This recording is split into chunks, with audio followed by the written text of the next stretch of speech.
አንተ ቤት እኔ አንተ ፊት የምቆም ሰው አይደለሁ። በስመ አብ ወወልድ ወመንፈስ ቅዱስ አሃዱ አምላክ አሜን።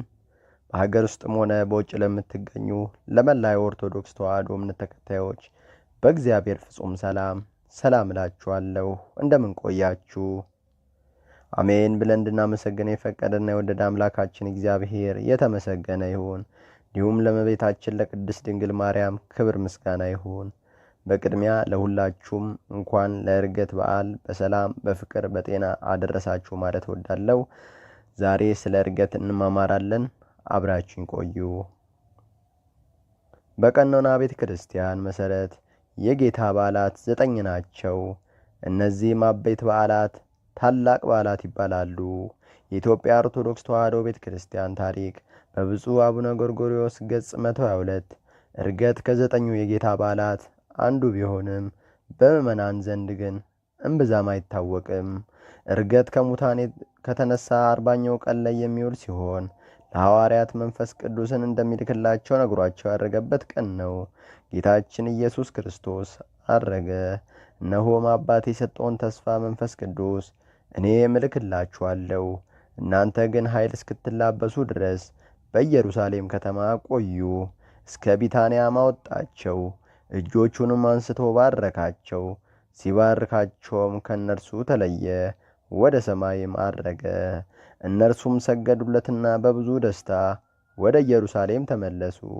ዘወትርም እግዚአብሔርን እያመሰገኑና እየባረኩ በመቅደስ ኖሩ። የሉቃስ ወንጌል ምዕራፍ 24 ከቁጥር 49 እስከ 53። ከእነርሱም ጋር አብሮ ሳለ ከኢየሩሳሌም እንዳይወጡ አዘዛቸው። ነገር ግን ከእኔ የሰማችሁትን አብ የሰጠውን የተስፋ ቃል መንፈስ ቅዱስን ጠብቁ። ዮሐንስ በውኃ አጥምቆ ነበርና እናንተ ግን ከጥቂት ቀን በኋላ በመንፈስ ቅዱስ ትጠመቃላችሁ አለ። ነገር ግን መንፈስ ቅዱስ በእናንተ ላይ በወረደ ጊዜ ኃይልን ትቀበላላችሁ። በኢየሩሳሌምም በይሁዳም ሁሉ በሰማርያም እስከ ምድር ዳር ድረስ ምስክሮቼ ትሆናላችሁ አለ። ይህንንም ከተናገረ በኋላ እነርሱ እያዩት ከፍ ከፍ አለ። ደመናም ከዓይናቸው ሰውራ ተቀበለችው። እነርሱም ሲሄድ ወደ ሰማይ ትኩር ብሎ ሲመለከቱ ሳሉ እነሆ ነጫጭ ልብስ የለበሱ 2 ሰዎች በአጠገባቸው ቆሙ። ደግሞም የገሊላ ሰዎች ሆይ ወደ ሰማይ እየተመለከታችሁ ስለምን ቆማችኋል? ይህ ከእናንተ ወደ ሰማይ የወጣው ኢየሱስ ወደ ሰማይ ሲሄድ እንዳያችሁት እንዲሁ ይመጣል አሏቸው። በዚያ ጊዜ ደብረ ዘይት ከሚባለው ተራራ ወደ ኢየሩሳሌም ተመለሱ። በገቡም ጊዜ ወደሚኖሩበት ሰገነት ወጡ። ጴጥሮስና ዮሐንስም፣ ያዕቆብም፣ እንድርያስም፣ ፊልጶስም፣ ቶማስም፣ በርተሎሜዎስም፣ ማቴዎስም፣ የእልፍዮስ ልጅ ያዕቆብ፣ ቀናተኛ የሚባለው ስምዖንም፣ የያዕቆብ ልጅ ይሁዳም፣ እነዚህ ሁሉ ከሴቶችና ከኢየሱስ እናት ከእመቤታችን ከቅድስት ድንግል ማርያም ከወንድሞቹም ጋር በአንድ ልብ ሆነው ለጸሎት ይተጉ ነበር። የሐዋርያት ሥራ ምዕራፍ 1 ከቁጥር 4 እስከ 14።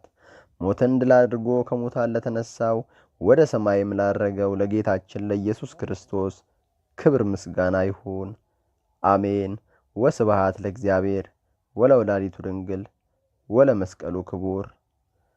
ዛሬ እንግዲህ ስለ ዕርገት ተማምረናል። ብዙዎቻችን አናቆም ማለት ይቻላል። ከጌታ 9ኙ በዓላት አበይት ከሚባሉት በዓላት ግን መካከል አንዱ ነው የዕርገት በዓል። አቡነ ጎርጎርዮስ በመጽሐፋቸው 122 ላይ ይገኛል ተጽፎ። ስለዚህም ይህን ታላቅ በዓል ልናገነው ልናከብረው ይገባናል። ስለዚህም ለሁሉም ለኦርቶዶክስ ተዋሕዶ እምነት ተከታዮች ልጆች ይህንን ትምህርት ሼር እንድታደርጉላችሁ ከልብ አሳስባለሁ። በመቀጠል ቻናሉን ትምህርቶች የተለያዩ ይለቀቁበታልና የሚለቀቁትን ትምህርቶች ትምህርት አዘልም ስለሆኑ እንድትከታተሏቸው በትህትና እጠይቃለሁ። ለሌሎችም አዳርሱ። ክርስትና ማለት ነውና ያስተማረን የገሰጸን የአባቶቻችን አምላክ ልዑል እግዚአብሔር የተመሰገነ ይሁን። ሀገራችን ኢትዮጵያ ሕዝቦቿን እግዚአብሔር አምላክ ይባርክ ይቀድስ። ቸር ሰንብቱልኝ። አነሳስቶ ላስጀመረን አስጀምሮ ላስጨረሰን ለልዑል እግዚአብሔር ክብር ምስጋና ይገባል ለዘላለሙ አሜን።